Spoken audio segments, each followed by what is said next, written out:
नमस्कार, मैं हूँ राकेश कुमार यादव और आपका सत्य और झूठ में बहुत बहुत स्वागत है। 22 अप्रैल को जो आतंकी ने हमारे टूरिज्म के ऊपर जो हमला किया था और उसके बाद जो हमने आतंक के ऊपर, उनके सरपरस्त के ऊपर हमने जो रिटालिएशन किए थे, उनको लेकर जो हमारा डेलीगेशन जो 7 टीम ऐसे हैं इंडिया का, वो पूरी देश और दुनिया को पाकिस्तान और जो आतंकवाद को पनाह दे रहे हैं उनको लेकर बता रहे हैं कि किस तरह से वो पूरी दुनिया के ऊपर एक कहर जुल्म ढाने के लिए काफ़ी है। इन सारी चीज़ों के लिए, आतंकवाद के बारे में बताने के लिए हमारा जो डेलीगेशन गया है, उसी को ध्यान में रखकर वहाँ भी पाकिस्तान में भी पाकिस्तान का सरकार ने इस तरह का मुहिम चलाया है। और बीते 2 दिन, कहने का मतलब 29 तारीख को आप देखेंगे कि अजरबैजान जो रसिया से अलग होकर उसका जो विखंडन हुआ था, तो एक छोटा सा मुल्क, अजरबैजान कोई बड़ा मुल्क नहीं है, वो छोटा सा मुल्क है और वहाँ का जो आप पॉपुलेशन देखेंगे वो महज 1 करोड़ के आसपास है, अप्रोक्स 1 करोड़ के आसपास होंगे। तो उसका जो डे था, नेशनल डे, तो उसमें जाकर अलग अलग देश का नेता आए थे उस प्लेटफॉर्म पर। और देखिए, अजरबैजान का भी अपना कुछ विचार को लेकर देखिए, वो उनका नेशनल डे था, उस पर वो अपना देश को लेकर बातें कहते, पूरी दुनिया सुनता, उसको समझता। लेकिन वो प्लेटफॉर्म किसके लिए यूज किया? वो पाकिस्तान का जो असीम मुनीर है, उनको वो प्लेटफॉर्म फुलफिल किया गया। वहाँ का जो सरकार है, प्रधानमंत्री, उनको ये प्लेटफॉर्म प्रोवाइड किया गया और वहाँ का प्रधानमंत्री इस चीज़ को बता रहा है कि जो हमने पाकिस्तान, भारत के ऊपर जो हमने रिटालिएट किए, अटैक किए, तो उसका जो लड़ाकू विमान था वो सारे क्रैश किया हमने। 1 नहीं, 2 नहीं, 4 उसका जो राफेल था उसको डैमेज किए और अलग अलग तरह के उसका जो MiG-20 थे उन्हें भी हमने मार गिराया। तो कहने का मतलब वो एक प्रकार से प्रोपेगेंडा वहाँ पर फैला रहा था। और उससे पहले वो अपने सदन में ये बात बताए थे कि हम उसका 3 गिराए हैं मारकर। तो उसका एक बोलने का जो नज़रिया है वो कहीं संतुलन नहीं बैठ रहा है उस पर। सबसे बड़ी बात है कि वो श्रेय जो है असीम मुनीर के ऊपर दे रहा है। तो मैं एक चीज़ आपको यहाँ बताना चाहूँगा कि जो मार्शल, जो फील्ड मार्शल का उपाधि उन्हें दिया है चीफ आर्मी को, तो अभी तक इतिहास में वहाँ एक ही ऐसा व्यक्ति था जो मोहम्मद अयूब खान थे, उन्हें ये चीज़ प्राप्त हुआ था फील्ड मार्शल का, और वो 1965 में ही उन्हें मिला था। उसके बाद पूरे पाकिस्तान में अभी दूसरा कोई नहीं है।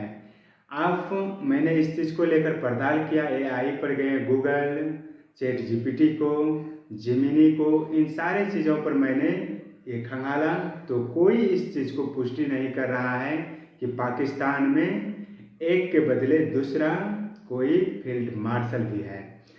तो वर्तमान में जो असीम मुनीर की बातें हो रही हैं, तो ये अभी भी आर्मी चीफ ही है। वो भले ही देश और दुनिया को, भारत को और पूरी दुनिया को इस चीज़ के लिए आगाह कर रहा है कि जो असीम है मुनीर, उसको फील्ड मार्शल की उपाधि दे दी गया। और ये फील्ड मार्शल एक प्रकार से ऐसी है, रणनीति युद्ध में कौशल दिखाता है कि उसके नेतृत्व में दूसरे देश को पूरी तरह से डैमेज करके हम अपना जो गोल थे वो प्राप्त कर लिए हैं, यानी कि मेरी विजय हुई है।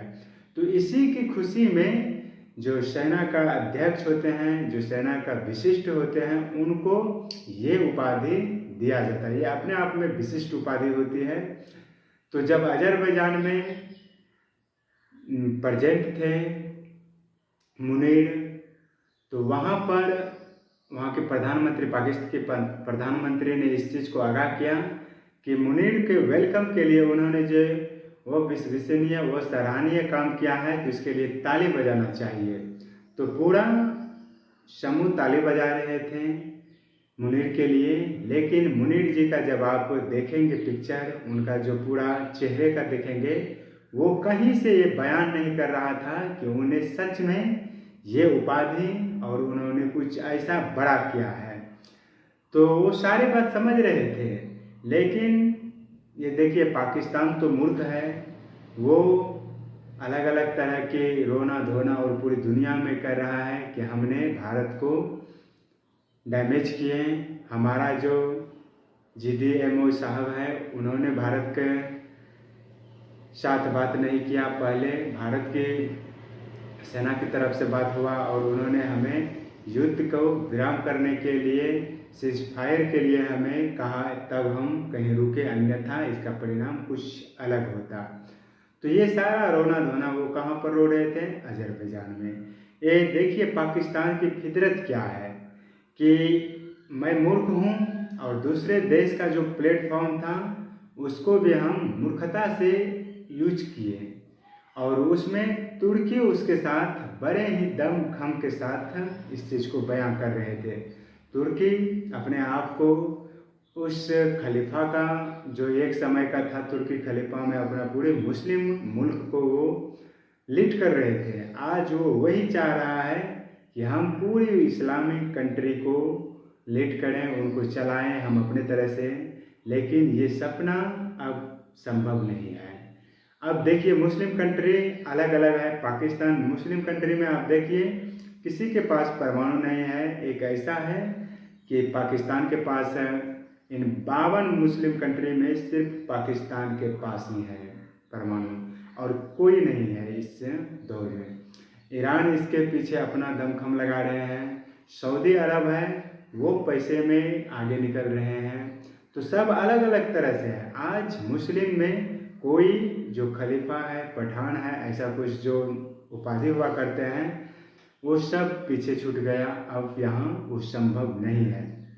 फिर भी आप देखेंगे कि जब भारत और पाकिस्तान को टेररिज्म को लेकर भारत ने उस पर बात विचार पूरी दुनिया के सामने रखा, तो उसमें कौन कौन उसके पक्षधर हुए? तो आप देखेंगे अजरबैजान, टर्की, उसके बाद आप देखेंगे मिस्र भी उनके साथ आए और इंडोनेशिया भी उनके साथ आए थे।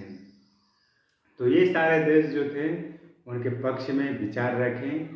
लेकिन मेरा एक और कहना है कि हमने तो आतंकवाद के ऊपर बातें करते हैं और दुनिया के अलग अलग बड़े बड़े मंच पर जाकर हमारे देश के प्रधानमंत्री जी इस विचार को रखते हैं, ये आतंकवादी किसी का नहीं है, चाहे G20 हो, G7 हो, आसियान कंट्री के साथ हो, ब्रिक्स हो, हर एक प्लेटफॉर्म पे जाके आतंकवादी का मुद्दा उठाते हैं। क्या एक बार UN को इस चीज़ को संज्ञान नहीं लेना चाहिए, सो मोटो नहीं लेना चाहिए कि जो टेररिज्म है, जो आतंकवादी है, उसका सटीक और सही डिफिनेशन दे दिया जाए। आज तक आप देखेंगे तो उसका सिंबल या परिभाषा वो डिफिनिट नहीं हुआ है। आपको याद है जब पुलवामा में अटैक हुआ था तो मोहम्मद जैसे साहब का जो सरगना है उनका हमने एक तरह से आतंकवादी घोषित करने के लिए UN में गए थे। लेकिन ये जो दुनिया का 5 वीटो प्राप्त देश है उनमें से कुछ अपने आप को दमखम को दिखाकर उससे पांव पीछे खींच लिया था। चीन आप सब जान चुके होंगे वीटो प्राप्त है, रूस है, अमेरिका है, फ्रांस है, इंग्लैंड है। तो 4 देश तो इसमें अपना बहुमत दिखाया, लेकिन चीन कोई टेक्निकल इशू बताकर अपना पांव पीछे कर लिया करता था। तो आतंकवादी को आतंकवादी नहीं मानना, वो कहते हैं कि जब हमारे यहाँ कुछ ऐसा होगा तो हम उसको आतंकवादी मानेंगे, फिर भारत के यहाँ कुछ ऐसा है तो उसे हम आतंकवादी नहीं मानते हैं।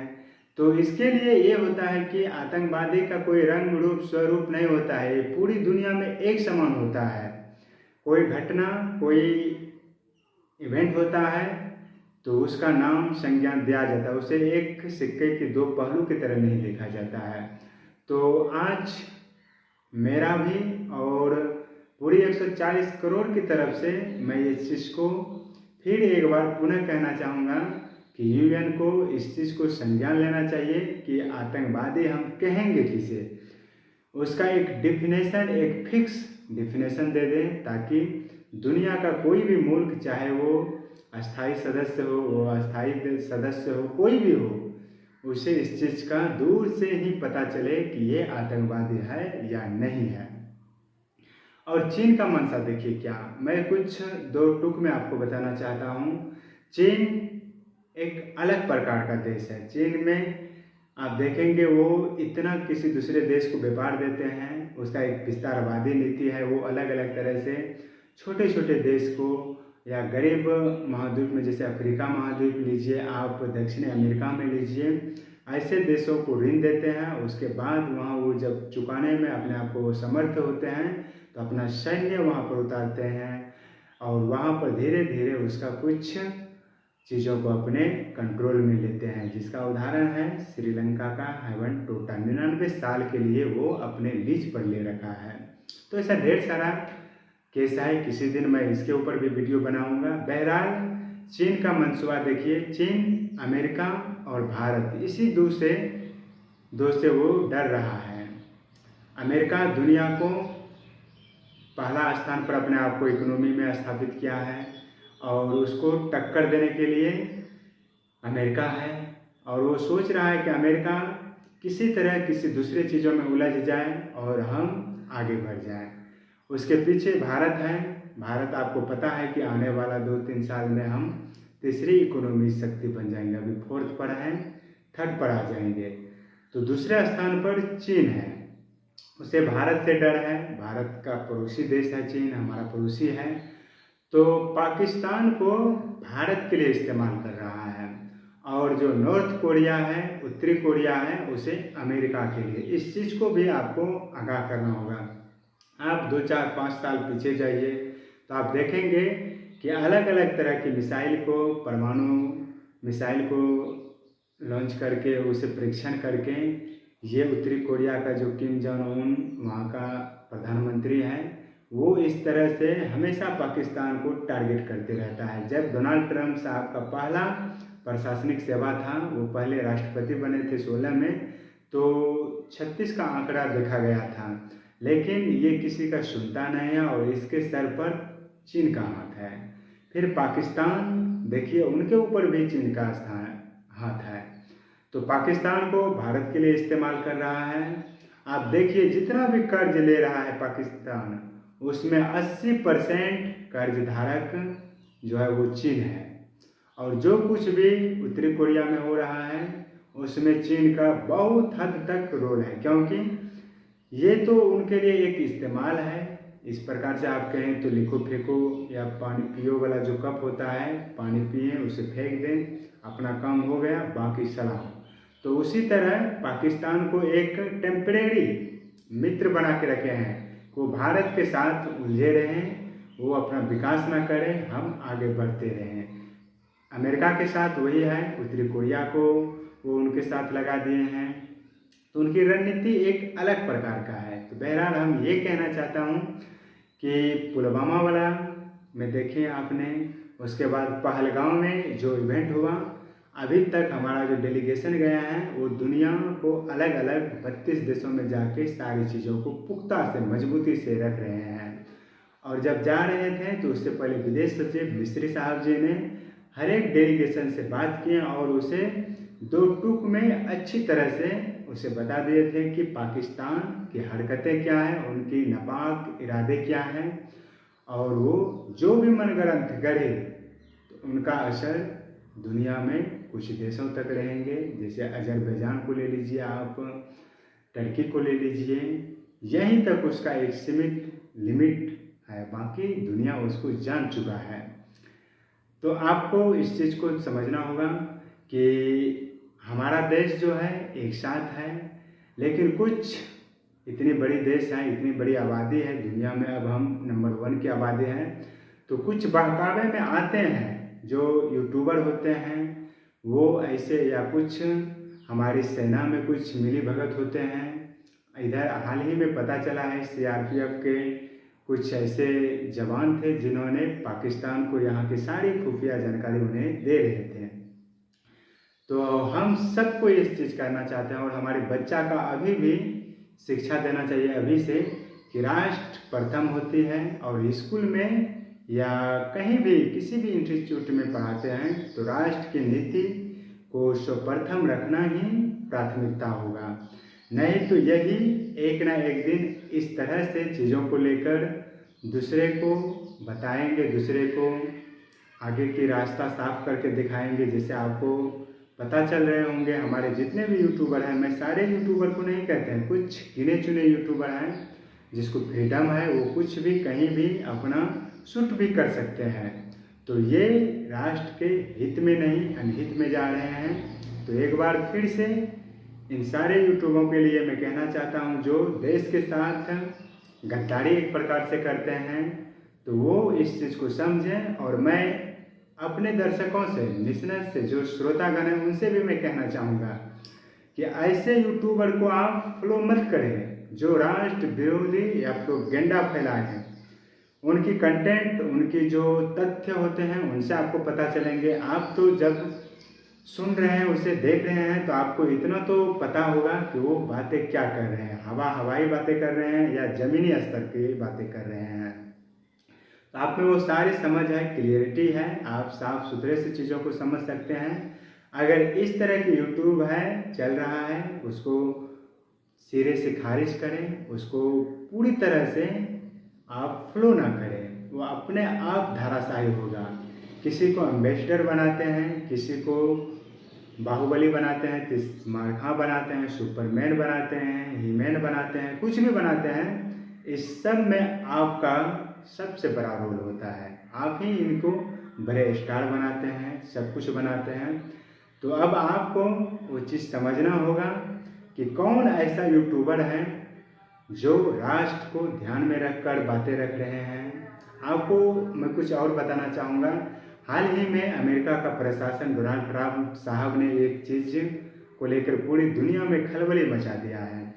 उन्होंने ऐसे ऐसे देश को, ऐसे ऐसे छात्र को इंगित किए हैं, चिन्हित किए हैं कि जो सोशल पर उनका एक्टिविटी अमेरिका को लेकर, यूएस को लेकर क्लियर हो, किसी भी प्रकार की प्रोपेगेंडा ना फैलाएं, उनकी छवि जो है सोशल पर पूरी तरह क्लियर हो, राष्ट्र के निर्माण को लेकर हो, अमेरिका के निर्माण को लेकर हो, अमेरिका को वो किस नज़र से देखते हैं, अमेरिका को कितना वो प्रायोरिटी पर रखते हैं। ये सारी चीज़ अगर ठीक ठाक रहा तो अब वो अमेरिका में स्टडी कर पाएंगे, अन्यथा नहीं। और इसमें भारत का बहुत बड़ा जो स्टूडेंट कहें या एस्पिरेंट कहें, वो रोल करते हैं जो अमेरिका में जाके स्टडी करते हैं। तो अब भारत के जो बच्चे जाएंगे अमेरिका में स्टडी करने के लिए, तो उनके पेरेंट्स के लिए एक और चुनौती का पार्ट बन गया है कि उनका जो सोशल मीडिया अकाउंट होंगे उन पर मनगढ़ंत, भले ही उसका नेचर में कुछ अलग हो, लेकिन सोशल मीडिया अकाउंट पर राष्ट्र के प्रति, अमेरिका के प्रति एक अच्छी विचार होनी चाहिए। भारत के प्रति नहीं होनी चाहिए, ये अमेरिका के प्रति होनी चाहिए। ऐसा उसका बैकग्राउंड सोशल मीडिया पर होना चाहिए। तो आप देखिए वो अमेरिका को किस ऊंचाई पर ले जाना चाहते हैं। भले ही इसका कुछ रिजल्ट नेगेटिव आए, लेकिन उसका सोच देखिए कितनी बढ़िया है। तो इसी तरह मैं ये कहना चाहूँगा कि आप यूट्यूबर को फॉलो कीजिए, उसको समझिए, उसके अंदर वो हुनर, वो स्किल, सारी चीज़ें हैं, तो आप उनको नमन कीजिए, उसके सामने नतमस्तक कीजिए, उसे वो जो अधिकार है वो उन्हें दीजिए। लेकिन अगर वो राष्ट्र के प्रति, राष्ट्र को एक आग में झोंकने का काम करें, राष्ट्र को शर्मसार करने का काम करें, तो ऐसे यूट्यूबर को हमें पूरी तरह से एक साथ आवाज़ उठाकर इसे बंद करवाना चाहिए या उसे यूं ही छोड़ देना चाहिए। उस पर किसी भी प्रकार की कोई एक्टिविटी ना हो, उसे यूं छोड़ दें। आपको शायद पता नहीं होगा आपके हाथ में कितनी शक्ति है, कितनी पावर है।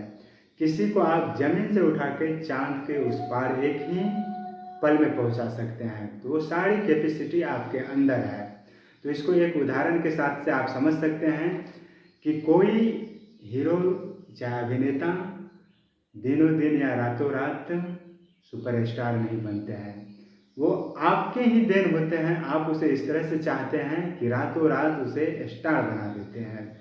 तो आप में वो सारी शक्ति होती है।